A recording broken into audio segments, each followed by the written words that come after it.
Dieu, je vis encore. Il est donc vrai, la vie comme un serpent s'est glissée dans mon cœur pour le déchirer de nouveau.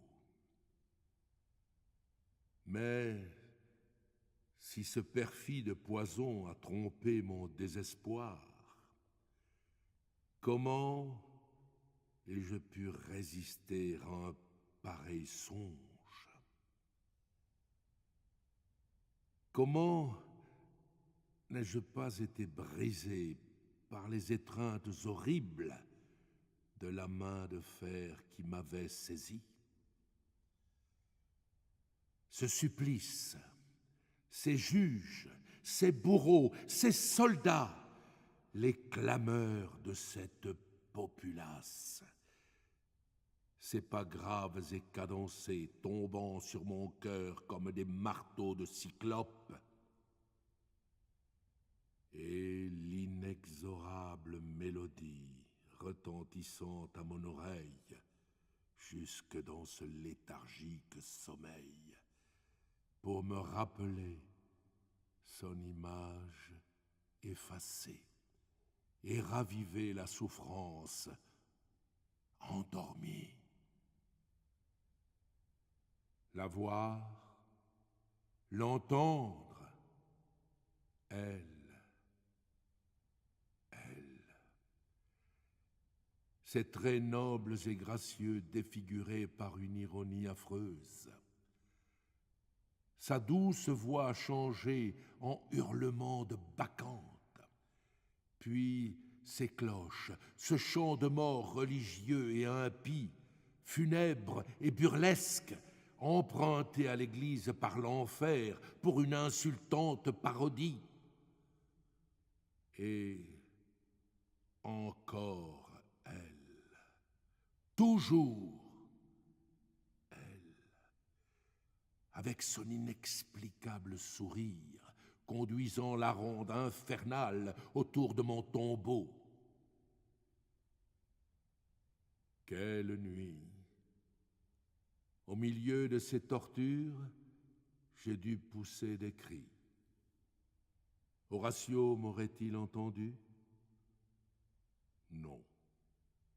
Voilà encore la lettre que je lui avais laissée. S'il fût entré, il l'eût prise. Pauvre Horatio!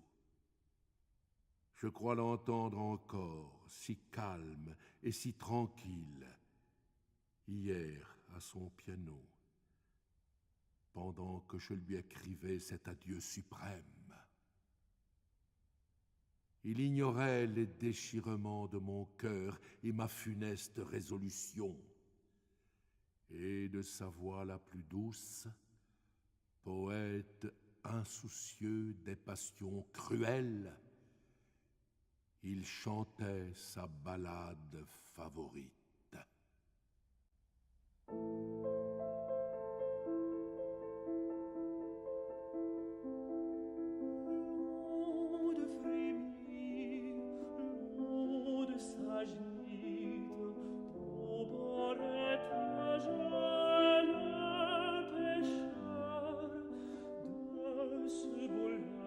Le charme excite dans l'âme une molle langueur. À peine il voit, à peine il guide sa ligne errante sur les flots.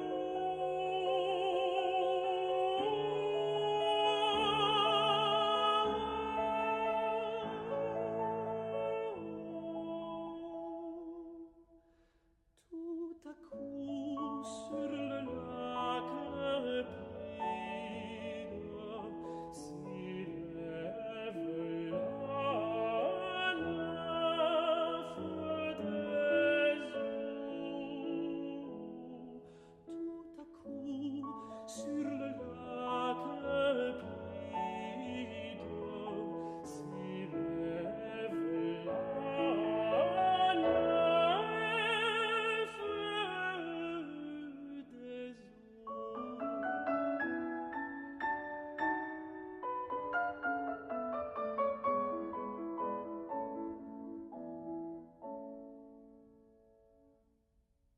Il y a 5 ans qu'Horatio écrivit cette ballade imitée de Goethe et que j'en fis la musique.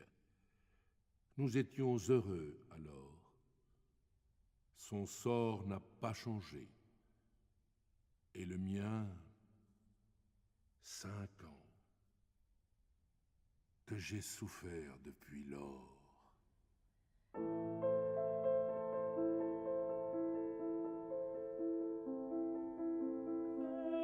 Elle lui dit, vois la lumière descendre dans mes flots d'azur, vois dans mes flots Phébus son père, et brille d'un éclat plus pur. Vois comme le ciel sans nuage dans mes vagues paraît plus beau.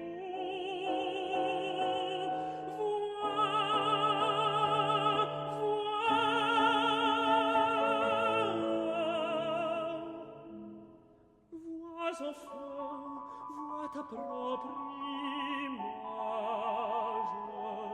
qui te sourit du fond de l'eau. Vois enfin, vois ta propre image qui te sourit du fond de l'eau.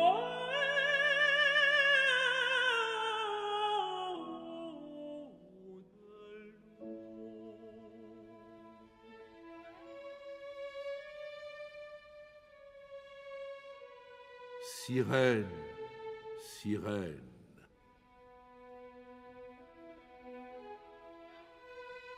Dieu, mon cœur se brise. L'onde frémit, l'onde s'agite, vient mouiller les pieds du pécheur. Il entend la voix qui l'invite, il cède à son charme trompeur. Oui, je ne l'ai que trop écouté. Une voix tendre, d'une voix tendre, elle chantait.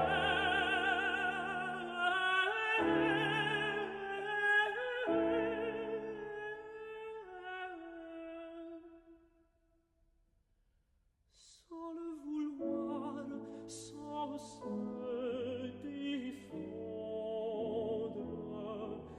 il suit la nymphe.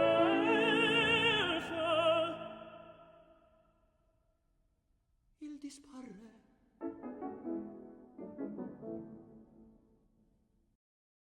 Étrange persistance d'un souvenir. Hélas.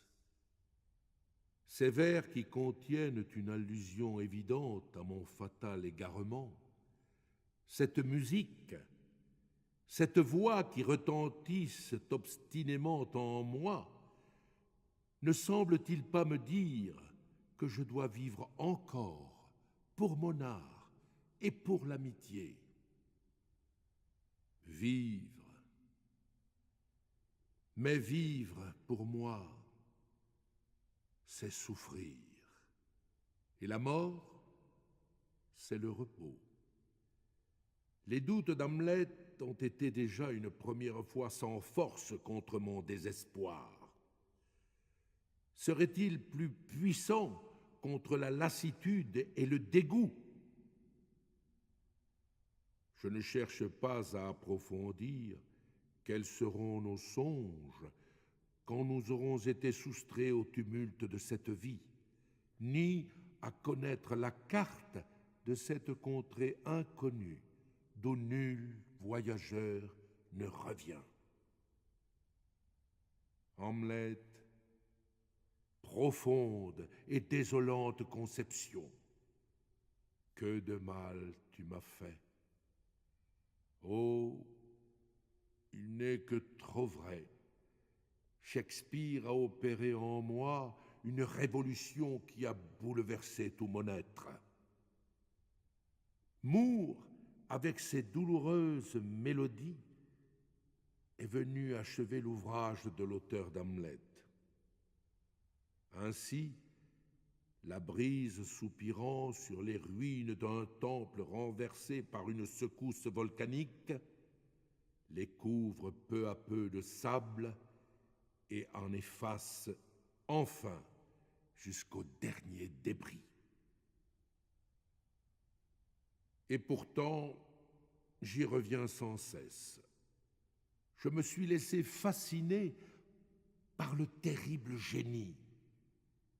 Qu'il est beau, vrai et pénétrant, ce discours du spectre royal, dévoilant au jeune Hamlet le crime qu'il a privé de son père.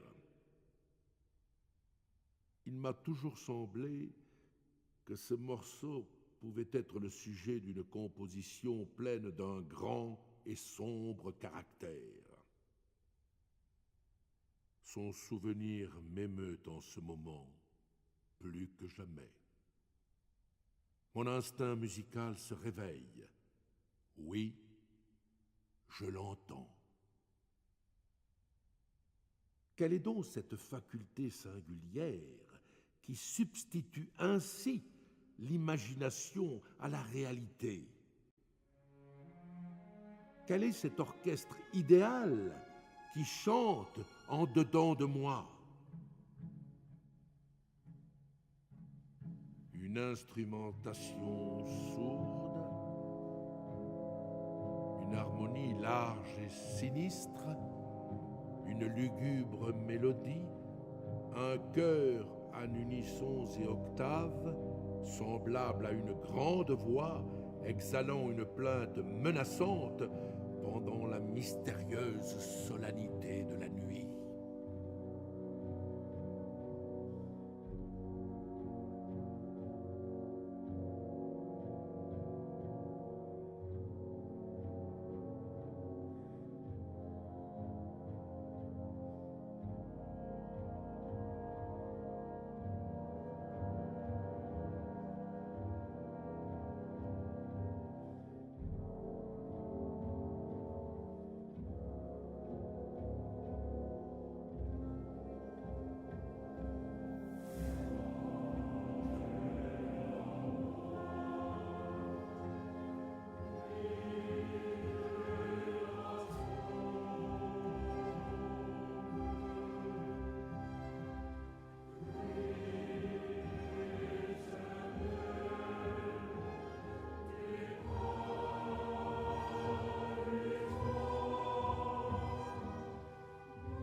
Ô Shakespeare, Shakespeare, toi dont les premières années passèrent inaperçues, dont l'histoire est presque aussi incertaine que celle d'Ossian et d'Homère. Quelles traces éblouissantes a laissé ton génie, et pourtant que tu es peu compris. De grands peuples t'adorent, il est vrai, mais tant d'autres te blasphèment. Sans te connaître, sur la foi d'écrivains sans âme qui ont pillé tes trésors en te dénigrant, on osait naguère encore, dans la moitié de l'Europe, t'accuser de barbarie. Mais les plus cruels ennemis du génie ne sont pas ceux auxquels la nature a refusé le sentiment du vrai et du beau. Pour ceux-là même, avec le temps, la lumière se fait quelquefois. Non, ce sont ces tristes habitants du temple de la routine, prêtres fanatiques, qui sacrifieraient à leurs stupides déesses les plus sublimes idées neuves, s'il leur était donné d'en avoir jamais. Ces jeunes théoriciens de 80 ans, vivant au milieu d'un océan de préjugés et persuadés que le monde finit avec les rivages de leur île, ces vieux libertins de tout âge qui ordonnent à la musique de les caresser, de les divertir, n'admettant point que la chaste muse puisse avoir une plus noble mission. Et surtout, ces profanateurs qui osent porter la main sur les ouvrages originaux, qui leur font subir d'horribles mutilations, qu'ils appellent correction et perfectionnement, pour lesquels, disent-ils, il faut beaucoup de goût. Malédiction sur eux! Ils font à l'art un ridicule outrage. Tels sont ces vulgaires oiseaux qui peuplent nos jardins publics, se perchent avec arrogance sur les plus belles statues, et quand ils ont sali le front de Jupiter, le bras d'Hercule ou le sein de Vénus, se pavanent, fiers et satisfaits, comme s'ils venaient de pondre un œuf d'or. Oh, une pareille société pour un artiste est pire que l'enfer. J'ai envie d'aller dans le royaume de Naples ou dans la Calabre demander du service à quelque chef de bravie. Dussé-je n'être que simple brigand? J'y ai souvent songé. Oui, de poétiques superstitions, une madone protectrice, de riches dépouilles amoncelées dans les cavernes, des femmes échevelées, palpitantes d'effroi, un concert de cris d'horreur, accompagné d'un orchestre de carabines, sabres et poignards, du sang et du lacryma Christi, un lit de lave bercé par les tremblements de terre. Allons donc! Voilà la vie!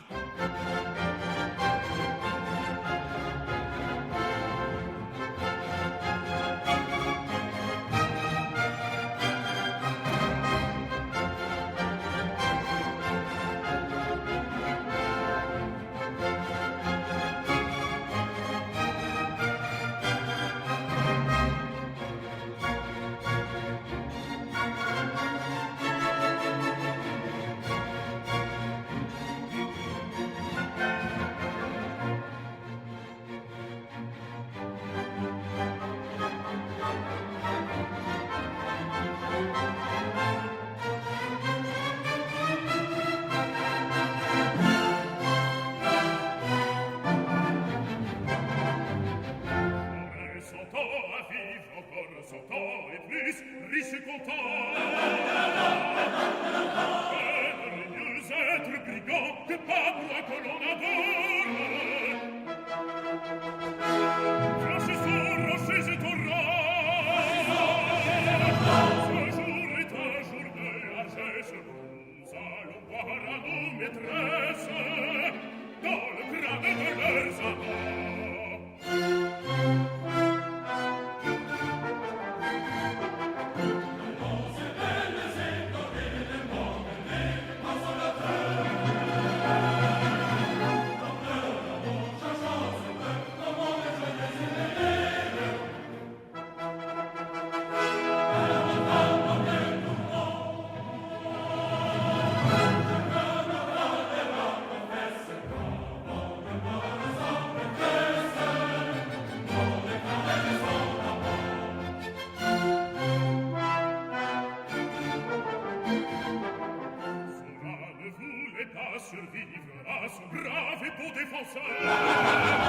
Le prince est mort per sempre, autour laissez-moi le suivre. La porteuse aurait perdu. Le lendemain folle d'ivresse, elle avait noyé sa tristesse dans le crâne de son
Comme mon esprit flotte, incertain. De ce monde frénétique, il passe maintenant aux rêves plus enivrants. La douce espérance rayonnant sur mon front flétri, la force de se tourner encore vers les cieux. Je me vois dans l'avenir couronné par l'amour. La porte de l'enfer, repoussée par une main chérie, se referme. Je respire plus librement, mon cœur, frémissant encore d'une angoisse mortelle, se dilate de bonheur. Un ciel bleu se pare d'étoiles au-dessus de ma tête. Une brise harmonieuse m'apporte de lointains accords qui me semblent un écho de la voix adorée. Des larmes de tendresse viennent enfin rafraîchir mes paupières brûlantes, des pleurs de la rage et du désespoir. Je suis heureux, et mon ange sourit en admirant son ouvrage. Son âme noble et pure scintille sous ses longs cils noirs modestement baissés. Une de ses mains dans les miennes, je chante. Et son autre main, errant sur les cordes de la harpe, accompagne languissamment mon hymne de bonheur.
Oh, que ne puis-je la trouver, cette Juliette, cette Ophélie que mon cœur appelle? Que ne puis-je m'enivrer de cette joie mêlée de tristesse que donne le véritable amour? Et un soir d'automne, bercé avec elle par le vent du nord sur quelque bruyère sauvage, m'endormir enfin dans ses bras d'un mélancolique et dernier sommeil. L'ami, témoin de nos jours fortunés, creuserait lui-même notre tombe au pied d'un chêne, suspendrait à ses rameaux la harpe orpheline qui, doucement caressée par le sombre feuillage, exhalerait encore un reste d'harmonie. Le souvenir de mon dernier chant de bonheur, se mêlant à ce concert funèbre, ferait couler ses larmes, et il sentirait dans ses veines un frisson inconnu, en songeant au temps, à l'espace, à l'amour, à l'oubli.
Mais pourquoi m'abandonner à ces dangereuses illusions?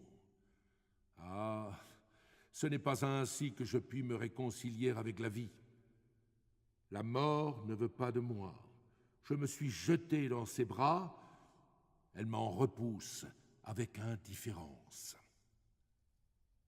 Vivons donc, et que l'art sublime auquel je dois les rares éclairs de bonheur qui ont brillé sur ma sombre existence me console et me guide dans le triste désert qui me reste à parcourir. Ô musique, maîtresse fidèle et pure, respectée autant qu'adorée, ton ami, ton amant t'appelle à son secours. Viens, viens, déploie tous tes charmes, enivre-moi, environne-moi de tous tes prestiges. Sois touchante, fière, simple, parée, riche, belle. Viens, viens, je m'abandonne à toi. Pourquoi réfléchir? Je n'ai pas de plus mortel ennemi que la réflexion. Il faut l'éloigner de moi. De l'action, et elle va fuir. Écrivons ne fût-ce que pour moi seul. Choisissons un sujet original d'où les couleurs sombres soient exclues. J'y pense. Cette fantaisie sur le drame de la tempête, dont le plan est déjà esquissé, je puis l'achever. Oui, un magicien qui trouble et apaise à son gré les éléments, de gracieux esprits qui lui obéissent, une vierge timide, un jeune homme passionné, un sauvage stupide. Tant de scènes variées terminées par le plus brillant dénouement arrêtent ma pensée sur de plus riants tableaux. Des chœurs d'esprits de l'air, capricieusement jetés au travers de l'orchestre, tantôt adresseront, dans une langue sonore et harmonieuse, des accents pleins de douceur à la belle Miranda, tantôt des paroles menaçantes au grossier Caliban. Et je veux que la voix de ces sylphes soit soutenue d'un léger nuage d'harmonie, que brillantera le frémissement de leurs ailes. Justement, voici l'heure où mes nombreux élèves se rassemblent. Confions-leur l'exécution de mon esquisse. L'ardeur de ce jeune orchestre me rendra peut-être la mienne. Je pourrai reprendre et achever mon travail. Allons, que les esprits chantent et folâtrent, que la tempête gronde, éclate et tonne, que Ferdinand soupire, que Miranda sourit tendrement, que le monstrueux Caliban danse et mugisse, que Prospero commande en menaçant, et que Shakespeare me protège. Laissez la place pour le piano, ici, ici. Vous ne comprenez donc pas qu'ainsi tournés, les pianistes ne verront pas le chef d'orchestre. Encore plus à droite. Bien. Nous allons essayer ma fantaisie sur la tempête de Shakespeare. Regardez le plus souvent possible les mouvements de votre chef.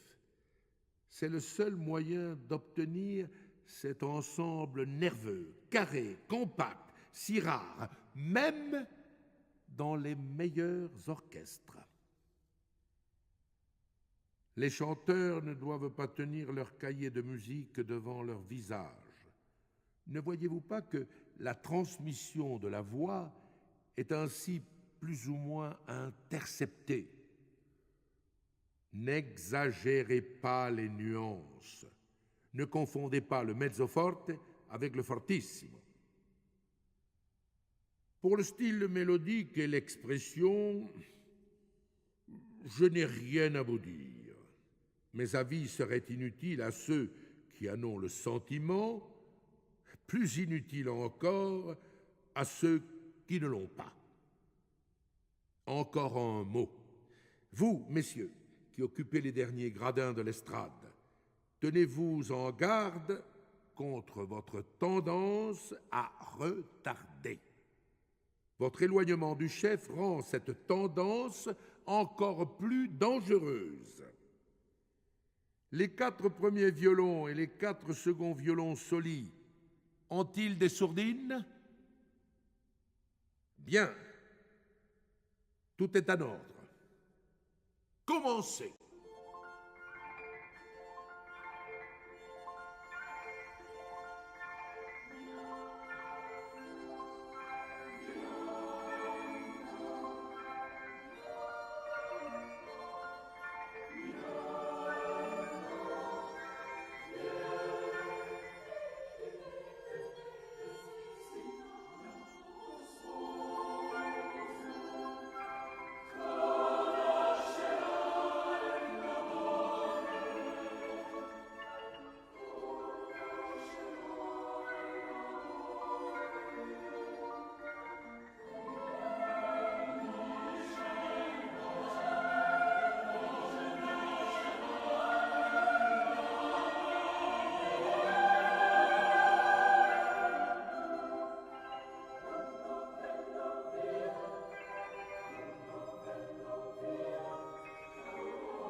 assez pour aujourd'hui.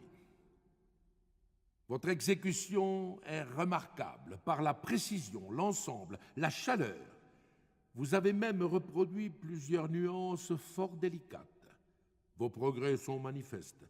Je vois que vous pouvez aborder maintenant des compositions d'un ordre beaucoup plus élevé que cette faible esquisse.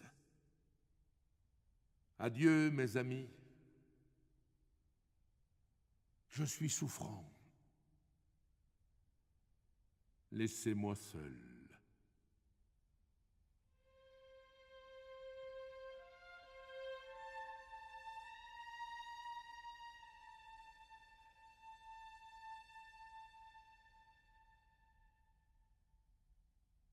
Encore.